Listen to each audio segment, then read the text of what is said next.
पाठ 15। कौन गधा?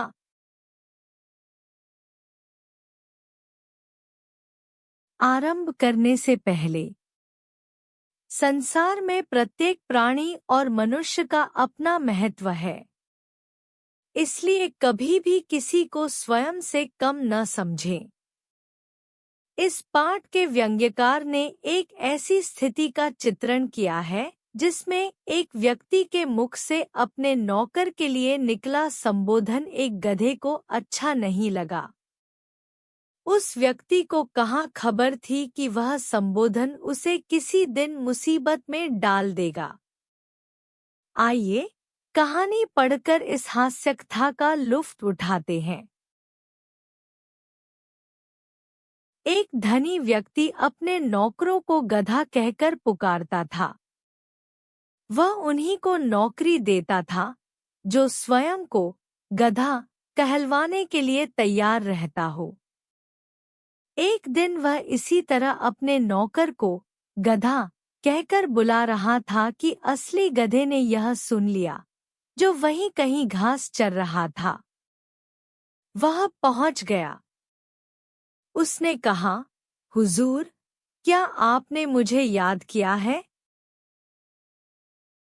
गधे के मुंह से आदमी की आवाज सुनकर वह धनी व्यक्ति चौंका, मगर उसने अपनी हैरानी छिपा ली क्योंकि वह स्वयं को बहुत होशियार समझता था। आदमी ने कहा, अबे, तुझे नहीं, उस गधे को बुलाया था। गधा आदमी और गधे में अंतर जानता था। उसने कहा, अगर उसे बुलाना था तो उसे गधा क्यों कहा? गधा तो मैं हूं। गधे को गधा कहो। आदमी को क्यों गधा कहते हो? आदमी ने कहा, तो क्या तेरा अपमान हो गया? बिल्कुल हो गया।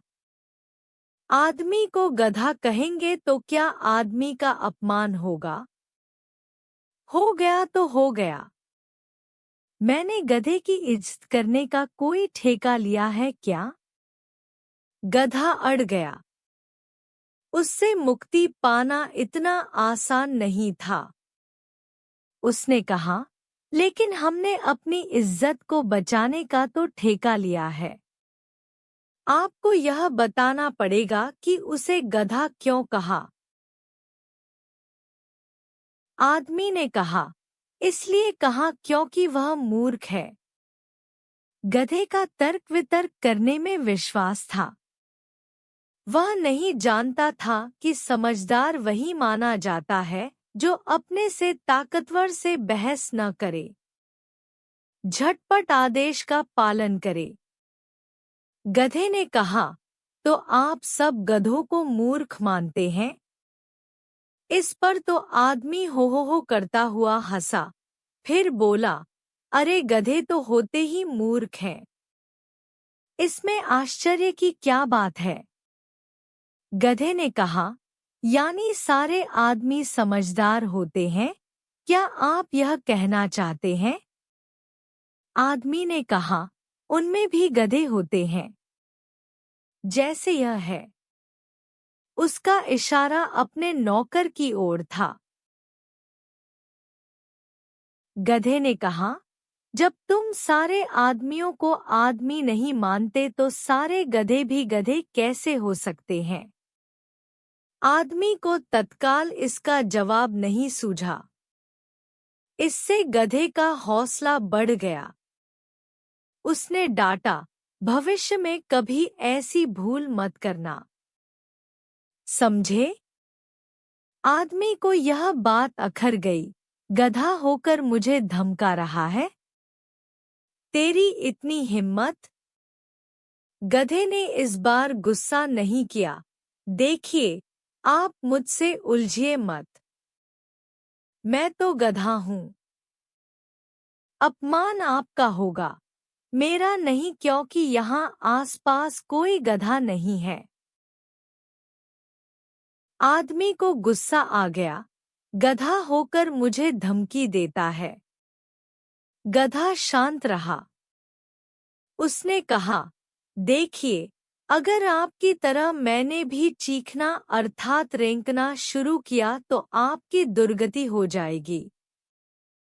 यहीं खड़ा खड़ा सुबह से शाम तक रेंकता रहूंगा तो आपके कान फट जाएंगे और लोग आप पर हंसेंगे, सो अलग।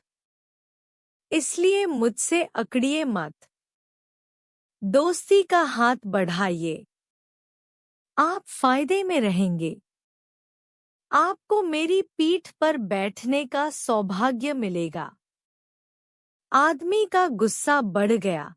इसे सौभाग्य कहता है। मैं गधे की पीठ पर बैठूंगा। गधा होशियार था। हिंदी के मुहावरे जानता था। उसने कहा, नाच न जाने आंगन टेढ़ा। गधे की पीठ पर चढ़ना भी एक कला है। हर किसी को यह नहीं आती। वह चाहे अपने को कितना ही समझदार क्यों न समझता हो। इतना सुनना था कि आदमी को ताव आ गया। उसने आव देखा न ताव। वह गधे की पीठ पर चढ़ गया।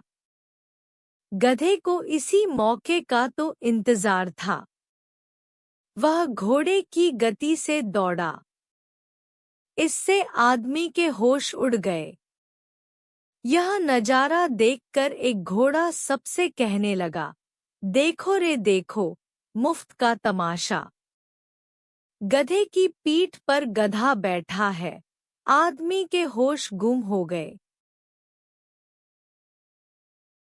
यह नजारा देखकर एक घोड़ा सबसे कहने लगा, देखो रे देखो, मुफ्त का तमाशा। गधे की पीठ पर गधा बैठा है। आदमी के होश गुम हो गए। उससे न रोते बने, न हंसते। गधे ने उसे अपनी पीठ पर बैठाकर इतना दौड़ाया कि आदमी रोने लगा। गधा टिभो करके दौड़ता और आदमी रोता। आदमी जब बिल्कुल पस्त हो गया, उसके पसीने छूटने लगे तो गधे ने चाल धीमी की। गधे ने कहा, अब बता कौन गधा है, तू या मैं? आदमी की जान तो आफत में थी। वह बोला, मैं। गधे ने कहा, अब यह बता कि तू गधा या तेरा नौकर?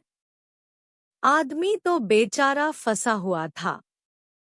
उसने कहा, मैं गधा हूं, मेरा नौकर नहीं। गधे का अगला सवाल था, अब से गधे को क्या कहेगा? आदमी ने कहा, आदमी। गधे ने प्रतिप्रश्न किया, गधे को तो गधा कहना, मूर्ख। आदमी क्यों कहेगा? आदमी ने कहा, नहीं, उसे भी आदमी कहूंगा। गधा हंस नहीं सकता था। वह नहीं हंसा। लेकिन वह आदमी ऐसा रफूचक्कर हुआ कि फिर नहीं दिखा।